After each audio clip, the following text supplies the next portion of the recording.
Salmo 56, verso 8. A gente vai ler esse texto, que é um hino de Davi, né?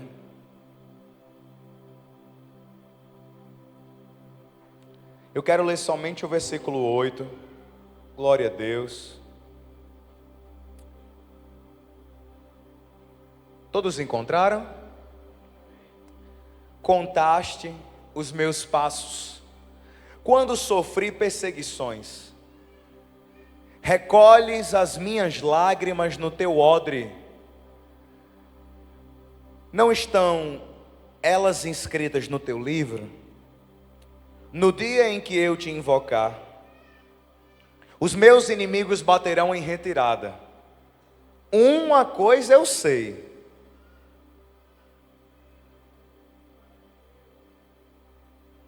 Deus é por mim. Pai, eu te louvo, Senhor Jesus. Muito obrigado por essa manhã tão abençoada. Senhor, eu sei que essa palavra é para a edificação da tua igreja. E eu oro para que o teu Espírito Santo fale conosco, para que o teu Espírito Santo sonde o nosso coração e gere entendimento daquilo que o Senhor quer produzir em nós. Eu oro, Senhor, somente o teu Espírito é capaz de fazer com que cada dor se transforme em alegria.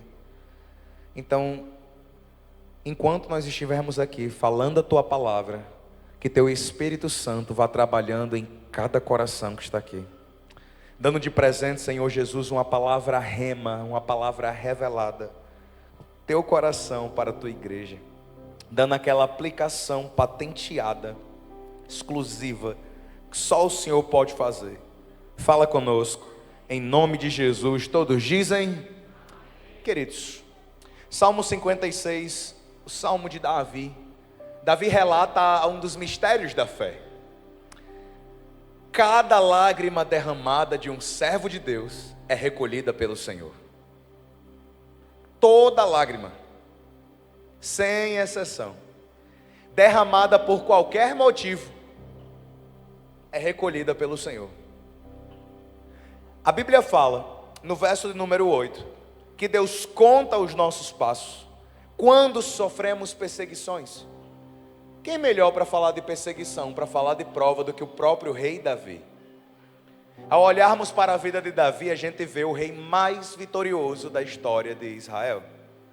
Davi, não existe nenhum relato bíblico que ele perdeu ou se feriu em alguma batalha. No dia em que Davi ia se ferir, Deus guardou ele e os seus soldados o protegeram. Quando ele já era um senhor aí por volta dos seus... Davi era mais ou menos assim. Davi com seus 60 anos, 55 anos, estava com a espada na mão, guerreando como se fosse um soldado de 20. Isso está no livro de 2 Samuel, que em uma determinada batalha, ele ficou cansado, e na hora que o inimigo ia cercar, os seus companheiros o protegeram e disseram: rei, daqui para frente o senhor não vem mais não. Porque Davi, sexagenário, estava com a espada na mão, achando que era um menino de 15 anos, irmão. Disse: eu quero matar inimigo. Foi o momento em que Joabe decidiu deixar ele guardado. Penso eu, né, que Davi era mais ou menos assim, tipão, igual o pastor Chico Chagas, não para por nada. 65 anos, quer ir para todo canto. Esses dias, abri um parênteses, pai fez uma missão, ele queria resgatar um morador de rua dentro de uma boca de fumo lá no interior do Rio Grande do Norte. Ele disse: eu vou, Gabriel. E foi mesmo. 65 anos, topa qualquer aventura em nome de Jesus. Então Davi era esse cara. Só que a gente olha somente para a parte massa da história de Davi e se esquece de quantas lágrimas ele derramou, se esquece de quantas dores ele sofreu.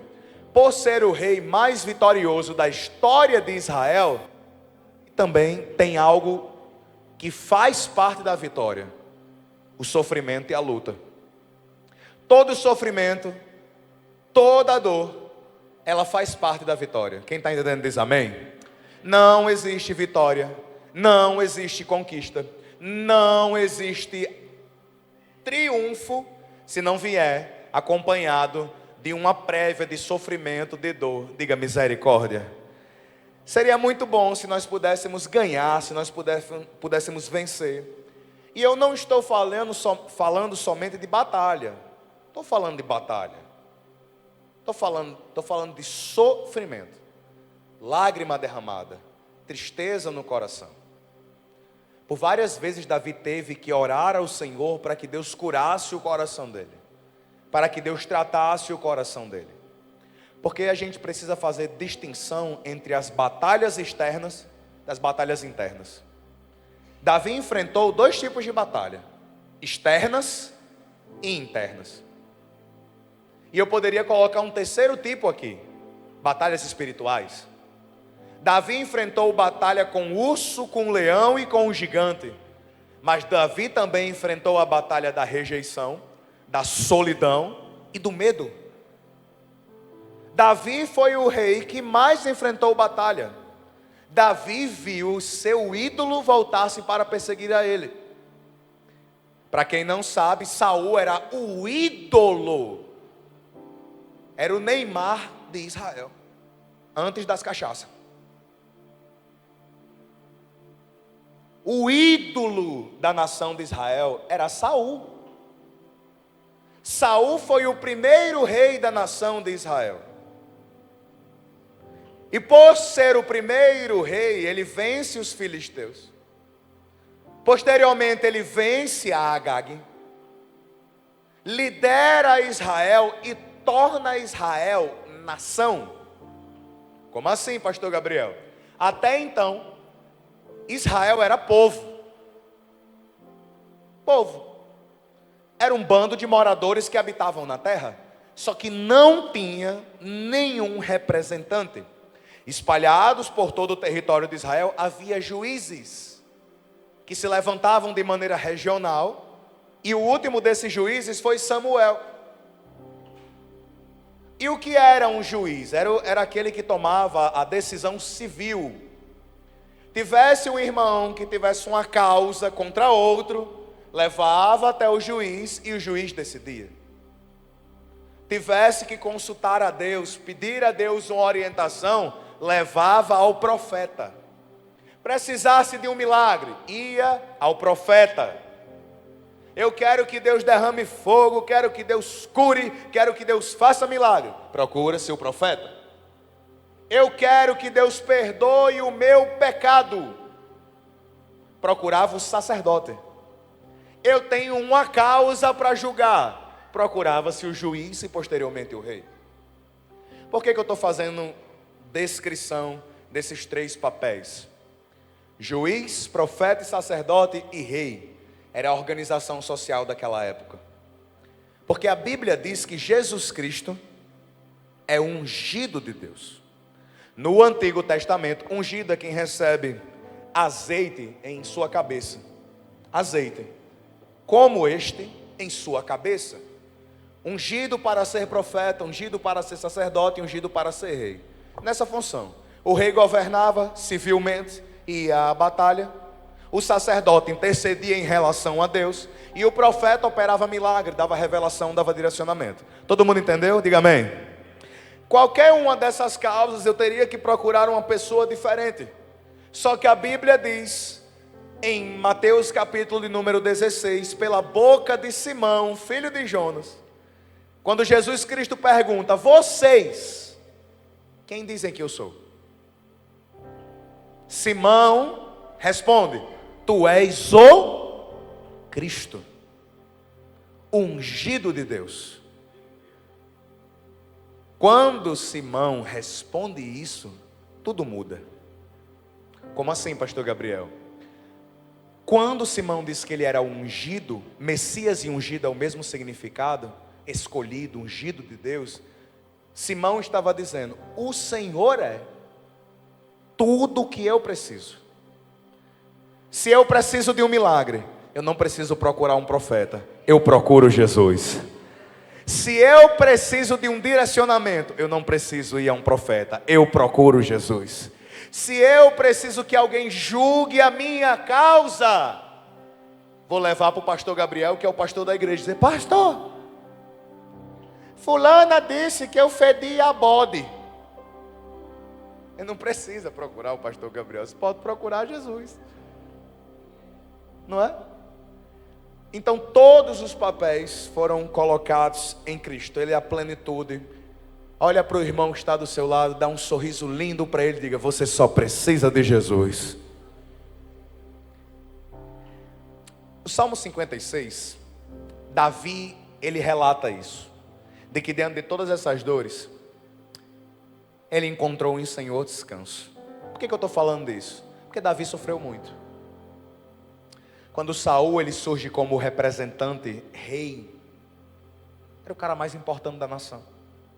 E Davi viu o cara mais importante da nação pegar todos os exércitos que ele tinha e voltar contra ele. Alguém aqui já fez o bem e recebeu o mal por pagamento? Dê um sinal com a mão. Você já fez uma boa ação, ajudou alguém, socorreu alguém, e no lugar dessa pessoa chegar junto, lhe ajudar, já aconteceu com você? Dê um sinal com a mão. Se nunca aconteceu com você, talvez você fosse a outra pessoa. Foi exatamente isso que aconteceu. Dói ou não dói, irmão?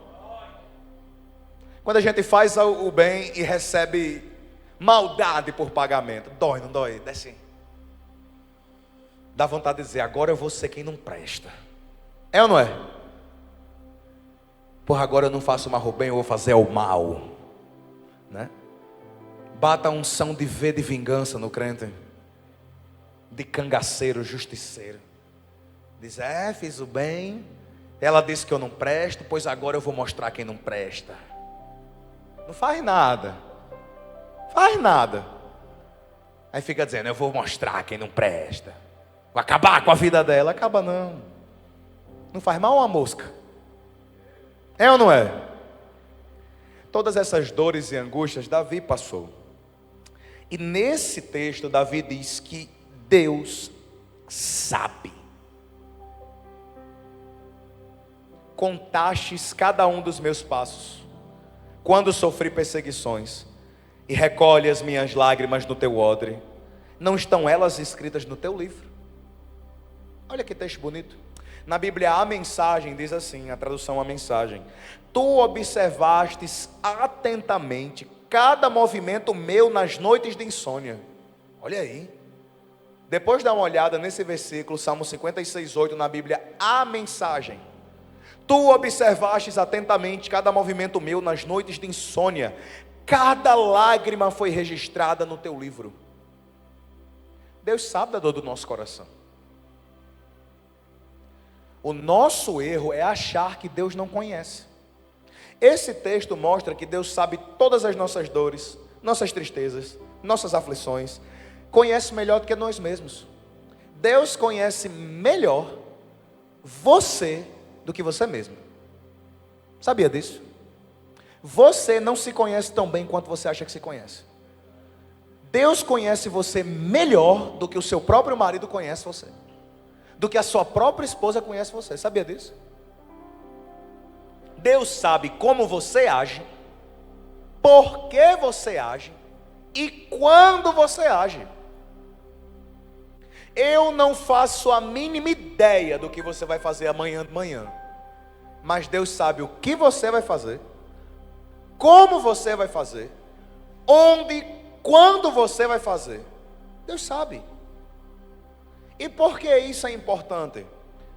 Porque isso nos mostra que Deus não é alheio às nossas dores. Segure na mão de quem está do seu lado. Dê um sorriso bonito, como se você amasse essa pessoa que está do seu lado. Sorriso de quem ama. Não importa se é o cônjuge, se é um amigo, mas você tem que amar todo mundo. Olha para essa pessoa e fala para ela: o Senhor Jesus conhece seu coração e se importa com seu coração. O nosso erro é achar que Deus está alheio, não liga, não se importa. Ele está lá chorando, está lá na prova, está lá liso, está lá na peleja, está lá na aflição. E Satanás chega para você e diz: Deus não liga para você não. Porque se Deus ligasse para você, você não estava passando por isso. É ou não é? Se Deus se importasse com você, você não estava vivendo essa miséria que tu está vivendo. Aí ele começa a mentir para você. No Evangelho de João, Jesus Cristo diz: porque ele mente, é o pai da mentira, e fala daquilo que lhe é próprio. Jesus Cristo não é a essência da verdade? Diga sim. Satanás é a essência da mentira. Do mesmo jeito que Jesus é a essência de toda a verdade não é uma corrente filosófica, a verdade não é uma opinião política, a verdade tem um nome, é uma pessoa. Jesus Cristo diz: eu sou o caminho, a verdade e a vida. Ele é a verdade. Do mesmo jeito que em Jesus habita corporalmente toda a essência da verdade, em Satanás habita corporalmente toda a essência da mentira. Então ele profere mentiras porque fala daquilo que ele é essência, mentira. Então quando você está passando por X situação, Y situação, Z situação, a primeira coisa que ele chega, sopra um pensamento e diz: está passando por isso porque não é crente de verdade. Está desse jeito porque não serve a Deus de verdade. Está desse jeito porque Deus não está com você. Está desse jeito porque você não adora a Deus que presta. Está desse jeito, está fazendo o que na igreja? Alguns desses pensamentos já passaram na sua cabeça? Levante o sinal com a mão assim. É muito importante você se identificar, porque eu sei que acontece com você também. Porque se acontecer só comigo, eu tenho um motivo de oração quando terminar o culto. Né? Está dizendo: Jesus, só eu que passo por essas crises, será possível? Só eu que preciso tomar um remédio contra... Então, ele chega com essa mentira. Mas olha o que é que a Bíblia diz. Galera da mídia, você teria, por favor, a tradução King James atualizada aí. Na King James atualizada, Salmo 10, verso 14, diz assim. Salmo 10, 14, na King James: mas tu vês o sofrimento e a dor, e toma esses sentimentos em tuas... Vamos juntos? Eu oro e digo, ó, se você repetir o versículo bem forte, vai que Deus mova alguém para pagar seu almoço depois do culto da manhã. Mas se você falar, vai não. Mas tu vês o sofrimento e a dor, e toma esses sentimentos em tuas... O sofredor se entrega a ti, pois tu és o protetor do órfão. Olha para esse irmão que está do seu lado, vê se ele está com a cara de sofredor. Olha para ver se ele está com a cara de sofredor. Está sofrido esse irmão que está do seu lado? Tem embaixo do olho dele tem assim uma cova.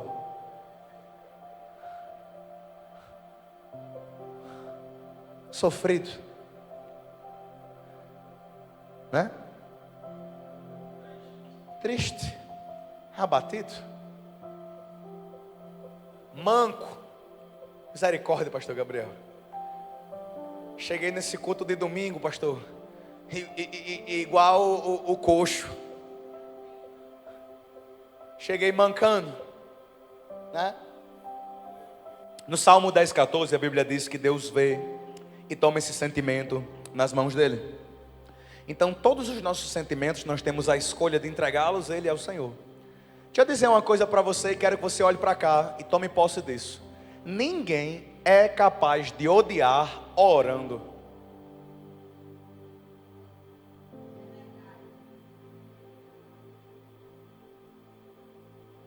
Ninguém é capaz de ficar com ódio orando. Falo ódio em relação a pessoas. O crente tem ódio sim, a Satanás é o pecado. Então outra pregação em outro domingo eu vou falar, aprendendo a odiar. O crente deve odiar. O crente não é essa pessoa desprovida de ódio. Agora ele tem que odiar a coisa certa. Odiar o pecado e odiar Satanás. Mas esse assunto para outro culto. Mas na oração, quando você chega irado, com ódio, com raiva, com inveja, com tristeza, você não consegue permanecer assim. Gabriel, abri um parênteses aqui.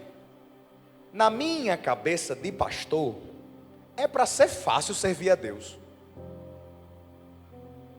Por quê que eu estou dizendo isso? Eu olho e digo, rapaz, é fácil servir a Deus. Aí os crentes ficam arrumando problema. Fica falando mal dos crentes. Os crentes falando dos crentes. Brigando com os crentes. Chateado com os crentes. Né? Fica arengando. Ah, pastor, foi um fulano cantar. Aí eu não cantei. Fulana foi dançar, eu não dancei. Aconteceu isso, aconteceu comigo. Fulana disse assim, assim de mim. Eu na minha cabeça, Jesus, pelo amor de Deus. Jesus, pelo amor de Deus, Jesus. É só ser crente e acabou-se. Aí eu chego com raiva. Né? Os irmãos chegam com às vezes com... Isso é desabafo de pastor, né? Não, segura aí, não me permita. Né? Os crentes chegam. Pastor, meu marido me tratou assim. O marido é crente. Eu falei, ah, meu Deus, o bicho vai nojento, viu? É só fazer o que é certo. Só pedir perdão, aí fica orgulhoso, fica besta. Aí você fica com essas coisas. Aí você leva para a oração. Aí você pega todas as pessoas que falam de você, que tem ódio de você, que planejam mal contra você. Aí você pega tudo isso, traz para o seu quarto de oração, dobra o joelho. No final da oração você termina abençoando a pessoa. É assim ou não é? Eu fui ordenado a pastor quando eu tinha 18 anos de idade. 18 anos de idade eu fui ordenado a pastor. E eu olhando hoje, 7 anos depois, é o 25 para quem não sabe. Eu olho e digo, rapaz, pastor Chico é doido. Quando eu fui ordenado a pastor, eu sofri uma grande oposição de uns pastores que eram mais velhos que eu, que não queriam de maneira nenhuma que eu os liderasse. E foi um auê dentro da igreja. Netinha, que é mais antigo, os irmãos mais antigos dessa época, talvez se lembrem. Uma barra, irmão. Como é que você vai colocar um mini adulto de 18 anos de idade para liderar uma comunidade da fé? Eu olhando e digo, rapaz, pai, eu tenho juízo mesmo, não. Enfim. Só que aí, outros pastores do ministério falavam muito de mim, tinham raiva de mim, brigavam e discordavam do pastor Chico. E aí, eu ficava com ódio desses caras. Jesus, o Senhor me conhece, o Senhor sonda meu coração. Pega esses caras tudo, Senhor. Faz eles cair, quebra a cara deles. Esse pastor vai besta, soberbo, que não ora, não sei o quê. Brabo. Isso no quarto de oração. Quando eu terminava de orar, eu estava, Senhor, cura. Senhor, transforma. Senhor, ajuda. Senhor, desfaz toda inimizade. Senhor, não deixa acontecer isso. Eu conto até um testemunho que a Elisângela dá maior valor. A Elisângela daqui. Um pastor que mais me perseguiu, o Senhor chegou para ele e disse... Aliás, eu cheguei para ele, comprei um bolo de pote. Na época tinha uma irmã que vendia bolo de pote na igreja. E o pastor que mais fazia complô contra mim, terminou o culto, eu disse, vou comprar um bolo de pote, vou entregar a ele, vou dar um abraço e dizer que eu amo ele. Peguei lá, comprei um bolinho, cheguei para ele, entreguei um bolo para ele e disse, meu irmão, me perdoe se eu lhe magoei em alguma coisa.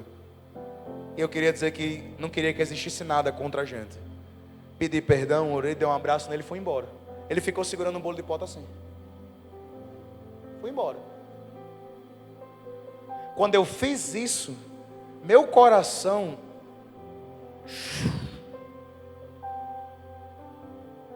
Uma semana depois, esse pastor disse, Gabriel, preciso falar com você. Uma semana depois, recebi ele. Oi, meu irmão, o que aconteceu? Ele disse, faz uma semana que manhã, tarde e noite eu só penso em você. Eu falei, arriégua, macho. Coisa velha esquisita. Ele disse, não.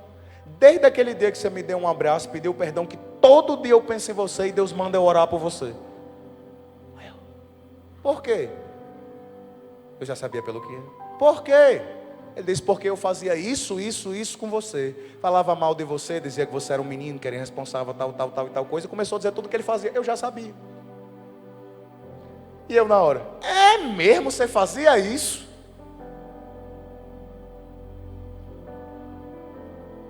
Resumir a história. Hoje esse pastor é um dos maiores intercessores da minha vida. Ele falou para mim, Deus mandou eu todos os dias orar pelo senhor e pela sua família. Pastor Gabriel, o que você está dando esse exemplo? Nós precisamos entender que se a gente for sensível ao Espírito Santo, todas as pontes que Satanás destruiu, o Espírito Santo é capaz de reconstruir. Pega esse exemplo e aplica para a sua família. Aplica para a sua casa. Aplica para as pessoas que estão ao seu redor. Na EBD eu falei, a nossa luta não é contra a carne nem contra sangue. Entre parênteses, pessoas. Não lutamos contra pessoas. Não queremos matar pessoas. Está circulando nas redes sociais um caso absurdo do nosso irmão Charlie Kirk, servo de Deus, posicionava-se politicamente de direita, foi morto por um radical de esquerda, e lá nos Estados Unidos a galera comemorando, parte da galera comemorando porque ele foi morto, celebrando porque ele foi morto, dizendo graças a Deus que ele morreu. Meu irmão, é tudo que Satanás quer, é tudo que o inimigo de nossas almas quer. Que a gente comece a olhar nas pessoas e veja nas pessoas inimigos.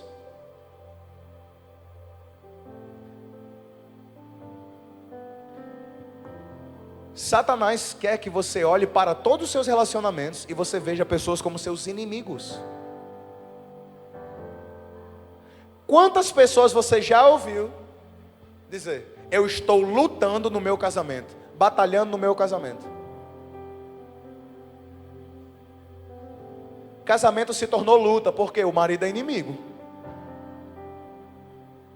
Casamento se tornou luta, por quê? Porque a esposa é inimiga. Quando vai se comunicar, quando vai conversar, aparece dois estranhos falando. Bom dia, o que é? Deixa eu quieto. Né? Amor, vê, sarra daqui. Acaba vai dar um cheiro. Não venha não. Eu não estou boa. Eu esperei alguém falar e dizer assim, fala Deus.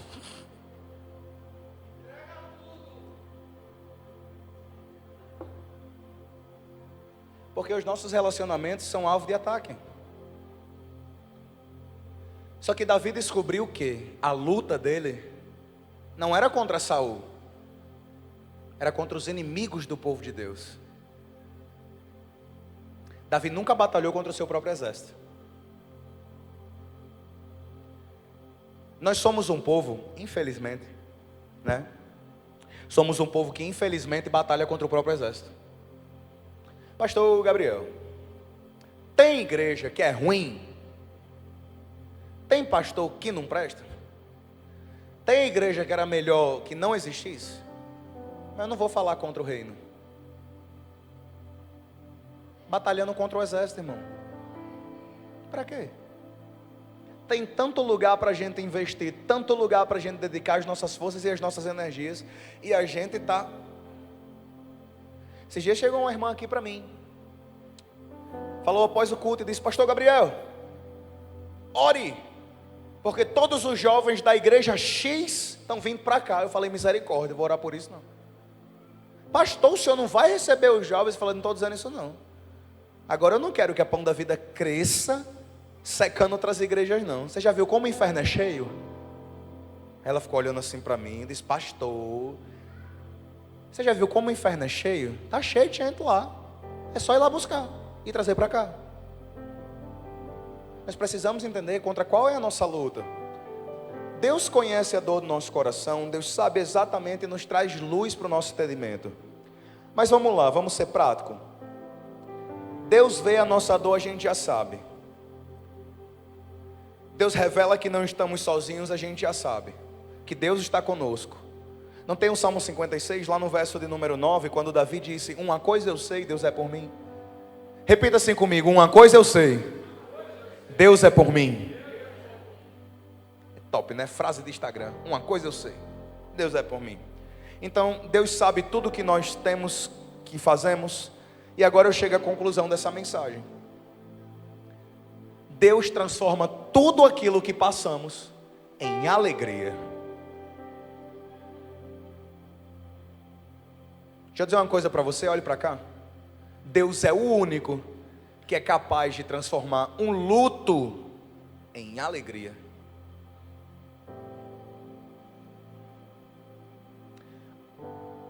Vou contar esse testemunho. Nós temos aqui na Igreja Pão da Vida um evento que é um dos mais tops da igreja, que se chama Encontro com Deus. Na última edição do Encontro com Deus, uma irmã estava participando. Quando foi no último dia do Encontro com Deus, no domingo pela manhã, terminei a primeira mensagem. Quando entra o intervalo de uma primeira mensagem para outra mensagem, a irmã recebe uma ligação. A mãe dela morreu durante o encontro com Deus. Os irmãos, acho que Adriano vai lembrar disso. Lembra? O marido dela encostou o carro aí com a família, eles são da Paraíba. O marido encostou para ir embora lá para velar o corpo da mãe. E eu disse: meu Deus, tudo que a gente fez durante o encontro desmanchou agora. A palavra, tudo que essa mulher recebeu, as curas que Deus falou, a transformação que ela viveu. Imagina, irmão, você terminar um final de semana abençoado na presença de Deus, e quando for no domingo, no final, para ir embora, você recebe a notícia: sua mãe morreu. Qualquer um de nós olharia para aquilo e diria: todo final de semana foi em vão. É assim ou não é? Qualquer um de nós iria ficar chateado com Deus. Qualquer um de nós ia ficar com raiva de Deus. Qualquer um de nós ia ficar totalmente chateado com o Senhor, porque Deus tinha levado a mãe da mulher no final do culto. Só que aí ela chegou para mim, e eu acho que essa foi a frase mais louca que eu já ouvi em toda a minha vida de pastor. Ela chegou para mim e falou: pastor, ela viu que eu fiquei com medo, né? Disse: pastor, estou tranquilo. Eu falei: por quê? Porque ontem à noite o relacionamento dela com a mãe era horrível. A mãe foi uma péssima mãe para ela. Péssima mãe. Daquelas que massacra, daquelas... enfim, péssima mãe. Ela contou para mim esse testemunho. No sábado à noite, ela orou ao Senhor e disse: Deus, eu decido perdoar a minha mãe por tudo de mal que ela fez comigo.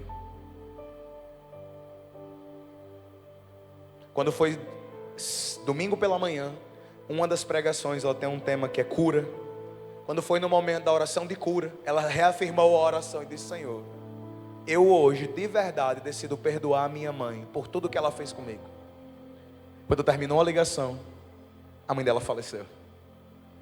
E ela disse: pastor, eu entendi que Deus estava segurando a minha mãe viva para que eu perdoasse ela em vida.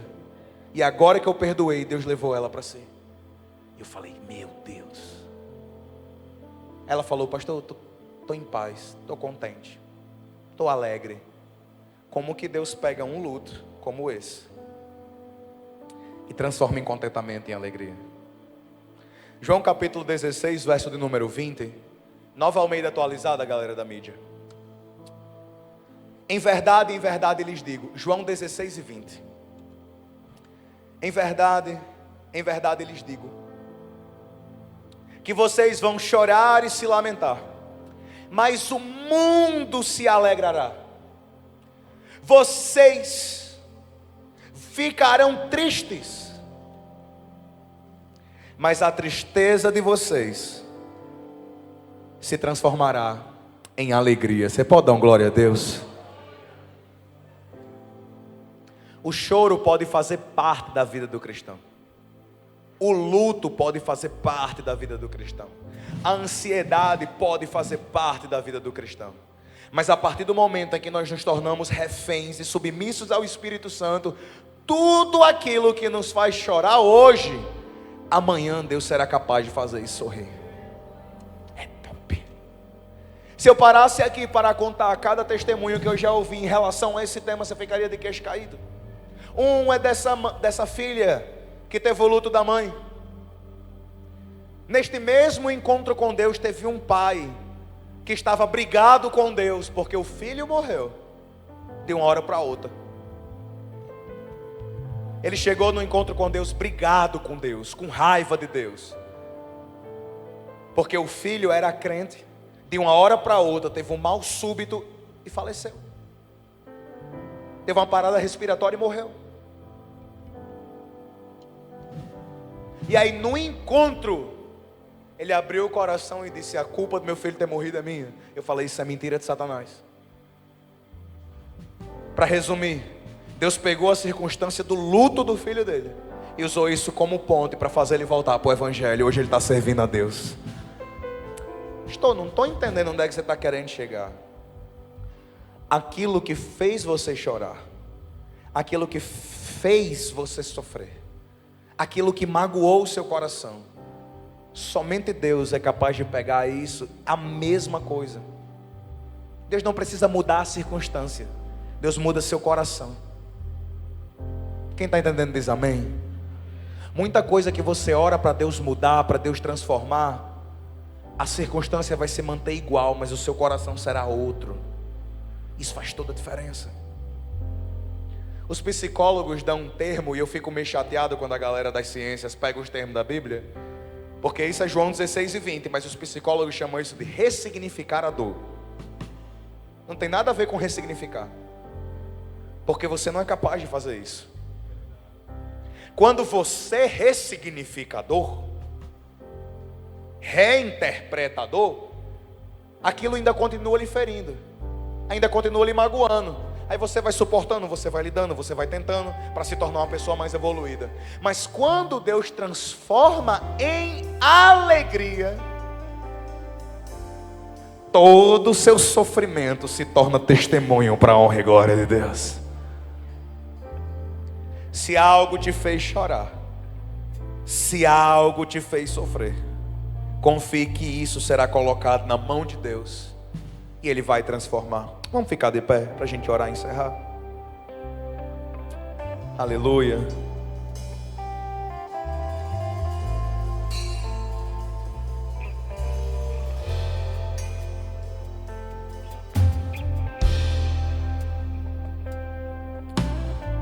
Qual foi o primeiro milagre de Jesus? Qual foi o primeiro milagre de Jesus? Todo mundo sabe disso, né? Lágrima é qual líquido? Água, certo?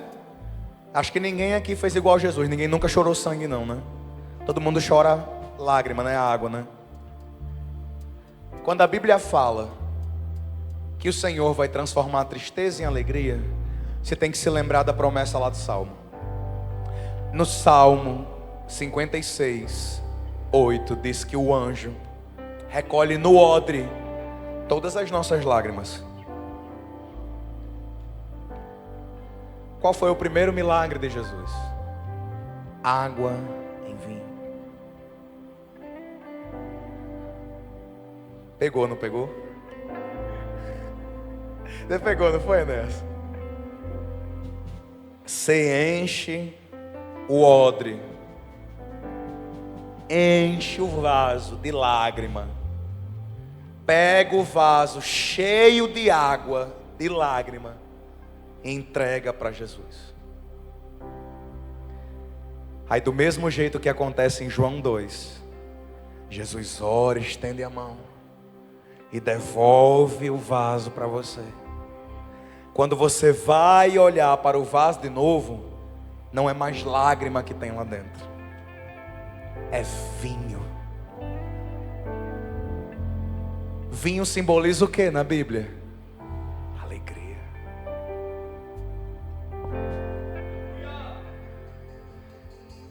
Deixa eu dar uma palavra para você, para encerrar esse culto. Se for para chorar, chore até encher o vaso.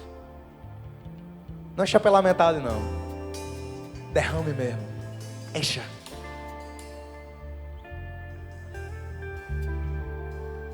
Não precisa ter essa frescura que homem não chora, que homem não... Isso aí é besteira.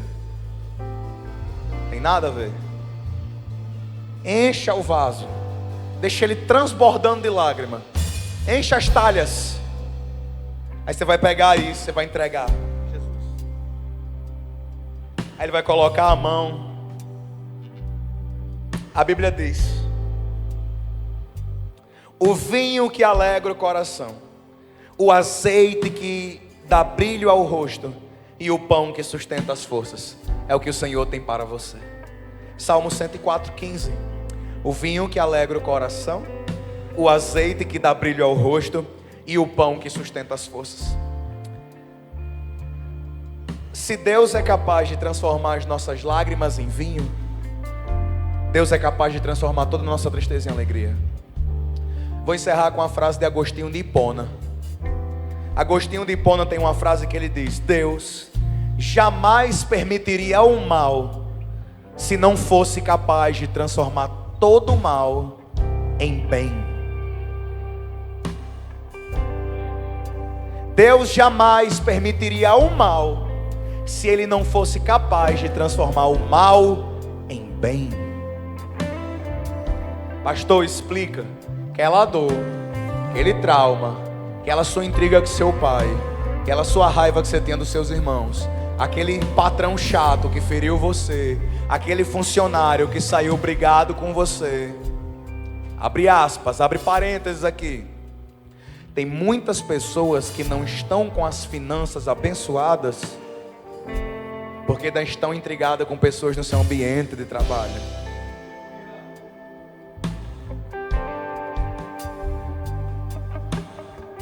Olha pra cá.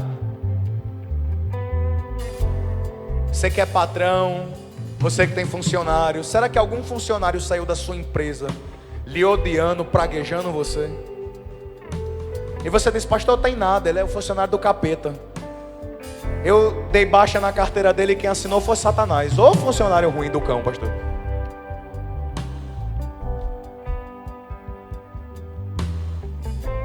Você quer realmente ser abençoado nas suas finanças? Liga para essa pessoa, pede perdão e diz que ela está perdoada. Não tem mais besteira nenhuma. Tem muita finança de crente travada, amarrada, que está faltando liberar. Eu conheci um empresário da igreja do ramo de automóveis. Ele era funcionário vendedor de uma loja de carros. Saiu para abrir a dele. O patrão dele amaldiçoou ele até a terceira e quarta geração, porque ele era um vendedor muito bom. Aí o patrão disse: eu lhe ensino tudo e depois que você sai, você me abandona. E um dia esse cara chegou para mim e disse: pastor, por que eu não prospero tanto?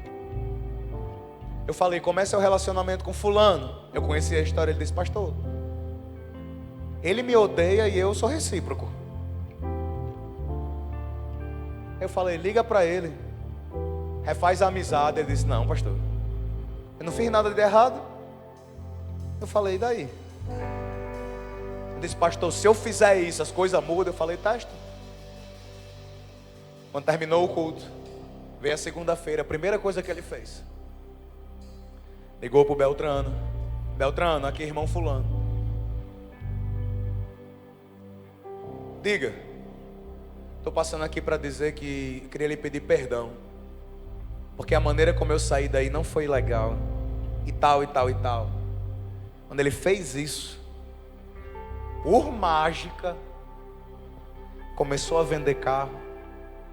Deus começou a abrir as portas. A empresa dele começou a crescer. Ele começou a conquistar. Trocou a vida, melhorou a casa, se mudou, prosperou. Por quê, pastor? Às vezes você diz: por que Deus faz assim? É o jeito de Deus trabalhar.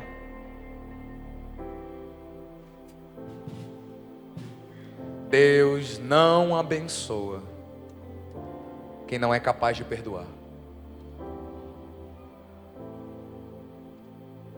Deus não abençoa quem é rancoroso. Às vezes você está se matando de oração, de joelho, de jejum, para que Deus faça, e Deus diz: faça não. Perdoa primeiro. Deixa eu lhe curar primeiro. Porque antes de Deus abençoar seu bolso, Ele primeiro quer sarar seu coração. Olha para cá, escuta o que eu estou lhe dizendo. Essa é a parte da mensagem que ninguém gosta de ouvir. Antes de Deus encher seu bolso, primeiro Ele quer encher seu coração. Pastor, por que que no meu... eu não estou vivendo ainda esse... sabe? Eu chego na igreja, pastor, eu até quero, mas não tenho xaramanaia, sabe, pastor? Eu vejo os irmãos... flecha, espada de fogo descendo do céu, sabe? E eu... levanta as mãos para cima. Vê se escapa pelo menos uma gota da chuva de Deus. Não chega nada, pastor. Nada, pastor. Perdoa. Antes de Deus derramar fogo, primeiro você tem que consertar o altar Elias. Ah, irmão. Todo fogo que é derramado em altar quebrado, em altar desconcertado, é fogo estranho, não é fogo de Deus não.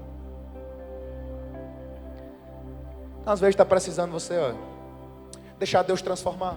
Pastor, e por que eu não consigo? Porque você ainda não entregou a Deus. Eu já entreguei, mentira sua.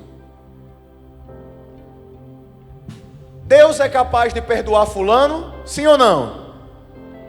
Fulano que lhe fez mal, cicrano que lhe fez mal. Olha para cá. Lembra daquela pessoa nojenta, filha do cão? Quem lembra diz amém. Você lembra ou não lembra? Sabe do nome? Sabe ou não sabe? Chama pelo nome. Pastor, sei quem é. Sei quem é, sei onde mora, não passo nem pela rua. Pastor, tem crente assim? É o que mais tem. Se você tivesse entregado a Deus, primeiro, Deus é capaz de perdoar fulano, sim ou não? Se você entrega a Deus, quem é que vai perdoar? É você ou é Deus? Então por que você não perdoa? Por que você não entregou? Aquele relacionamento.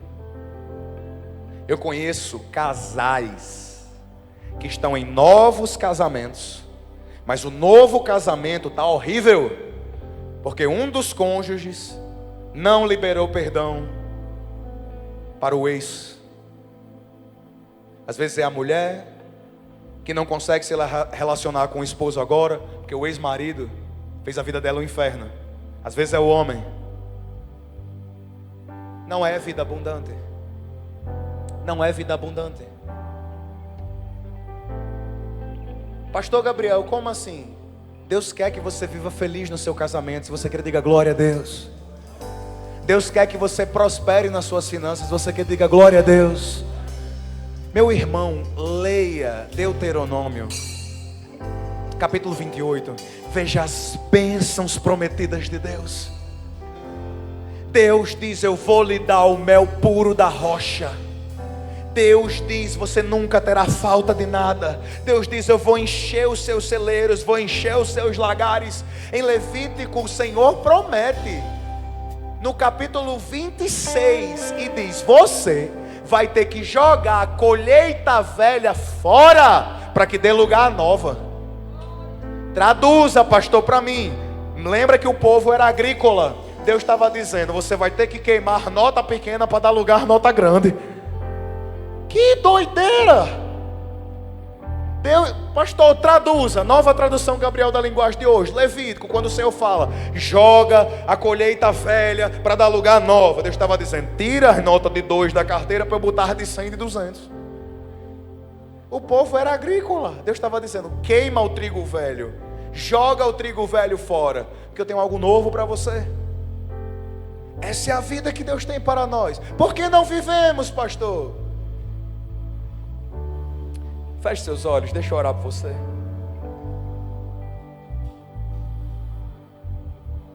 Eu vou fazer algo com vocês agora. E se essa palavra entrou no seu coração? Se você crê em tudo o que foi dito aqui, eu quero convidar você nesse momento a fazer uma oração de entrega. Coloca a mãozinha no seu coração, por favor.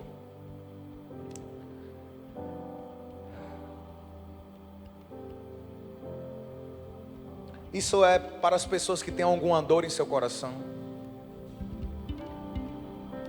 É para as pessoas que têm algum ressentimento em seu coração. É para as pessoas que têm algum problema de relacionamento no seu coração. E agora, eu queria que você pensasse nisso agora. Eu queria que você nesse momento, você pensasse exatamente na sua dor. O que aconteceu? Quando aconteceu? Por que aconteceu? Quem foi que fez? Quando que fez? Como você se sentiu? Eu queria que você fechasse seus olhos. Se você quer ser curado, essa é a hora. E você que está assistindo essa live agora também, faça isso. Esse é o momento que o Senhor quer gerar cura em seu coração.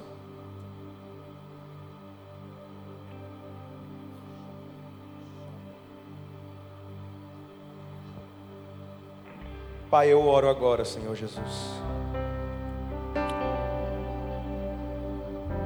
E só o Senhor sonda o nosso coração.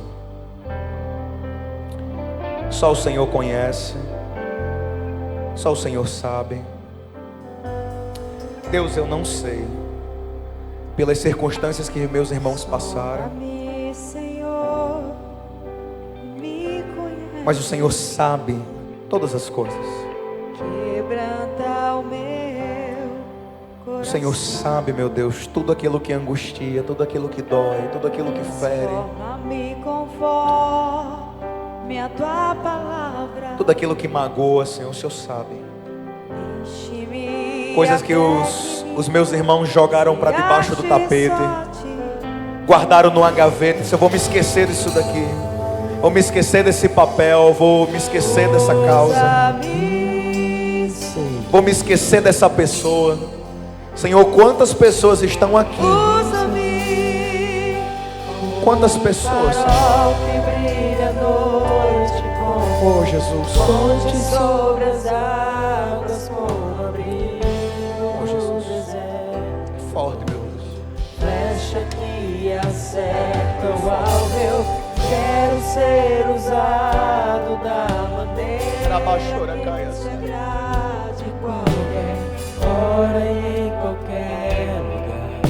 Desafia a minha vida, usa-me, Senhor.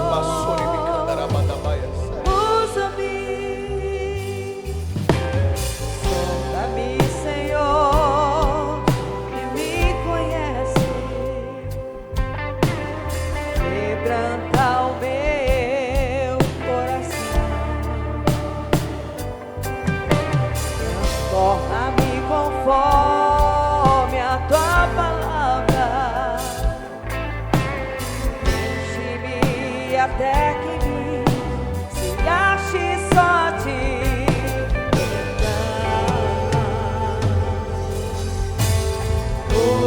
Usa-me, Senhor. Usa-me como um farol que brilha à noite, como ponte sobre as águas, como abrigo no deserto, como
enquanto nós estávamos orando,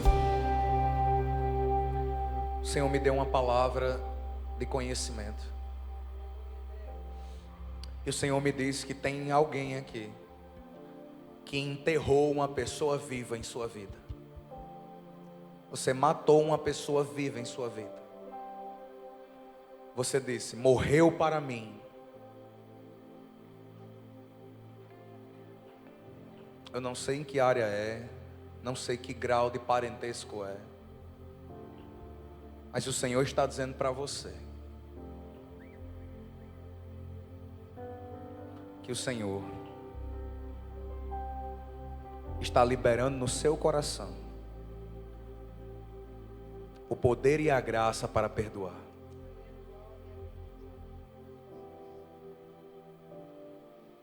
Matou essa pessoa no seu coração. Mas hoje o Senhor Jesus decide curar você. Porque o Senhor te diz: não dá mais para viver acorrentado ao passado. Andresa, dá um abraço aqui nessa irmã, por favor. Essa daqui de azul. Essa daqui, ó. Feche seus olhos, por favor. Não seja curioso, não tem nada a ver com você.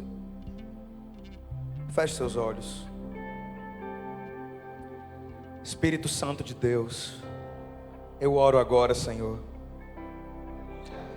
para que nesse exato momento nós tenhamos a capacidade de entregar ao Senhor todas as coisas. Nós cantamos, Senhor, que o Senhor nos sonda, que o Senhor nos conhece. E agora, meu Deus, nós entregamos em Tuas mãos o nosso coração. Nós entregamos em Tuas mãos as nossas dores. Nós entregamos tudo aquilo que nos fez chorar, tudo aquilo que nos fez sofrer. Deus, nós não queremos guardar esse rancor, guardar essa mágoa. Nós não queremos viver presos ao passado. Pai, nós entregamos a Ti. Agora eu quero que você ore comigo, diga: Senhor Jesus. Coloca a mãozinha no seu coração, diga: Senhor Jesus, aqui está o meu coração. Eu não quero mais mandar nele, governar ele. Senhor Jesus, eu te entrego nesse momento o meu coração. Faz um coração novo. Limpa meu coração. Tira o coração de pedra e me dá um coração de carne. Pai, eu oro, Senhor, pela Tua igreja. Abençoa os Teus servos nesse momento. Eu oro, Senhor Jesus, por cada pessoa que está aqui. Eu oro, Senhor Jesus, por cada pai, cada mãe. Eu oro para que nesse momento, Senhor, opere esse milagre que eu não sou capaz de fazer. Eu oro, Senhor Jesus. Deus, não é só uma palavra, não é só um estudo bíblico, não é só, Senhor Jesus, um tema do Setembro Vida Abundante. Eu creio que o Senhor marcou um encontro com pessoas aqui nesta manhã para liberar cura divina sobre a vida delas. Oh Senhor Jesus, eu oro para que o Senhor nos dê um coração igual ao Teu. Eu oro, Senhor Jesus, por esse coração. E é o desejo de nossa vida, Senhor, receber um coração igual ao Teu. É um desejo de nossa alma, Senhor, ter o coração de Cristo. Então, Espírito Santo, sonda, meu Deus, a nossa vida e gera agora. Meu coração igual ao Teu. Eita Deus. Meu mestre, dai-me um coração igual ao Teu. Coração disposto a obedecer. Cumprir com o Teu querer. Eita Deus. Dai-me um coração igual ao Teu. Cantar só isso pra gente encerrar e ir pra casa. Se Tu olhares, Senhor, pra dentro de mim. Diga. Nada encontrarás. Eita, louvor abençoado. Mas um desejo eu tenho De ser transformado. preciso tanto do teu perdão. Dai-me um novo coração. Dá-me um coração igual ao teu, Meu mestre, dá-me um coração igual ao coração disposto a obedecer. Cumprir todo teu querer. dá-me um coração igual ao teu. Ensina-me. Ensina-me a amar o meu irmão. A olhar com teus olhos. A olhar com teus olhos. Perdoar com teu perdão. Perdoar com teu perdão. Enche-me, Jesus. Enche-me com teu Espírito. Endireita os teus caminhos. Ó Deus. Ó Deus. Dai-me um novo coração. São igual ao teu. Meu mestre, dai-me um coração igual ao meu. Coração disposto a obedecer. Cumprir todo o teu querer. Dai-me um coração igual ao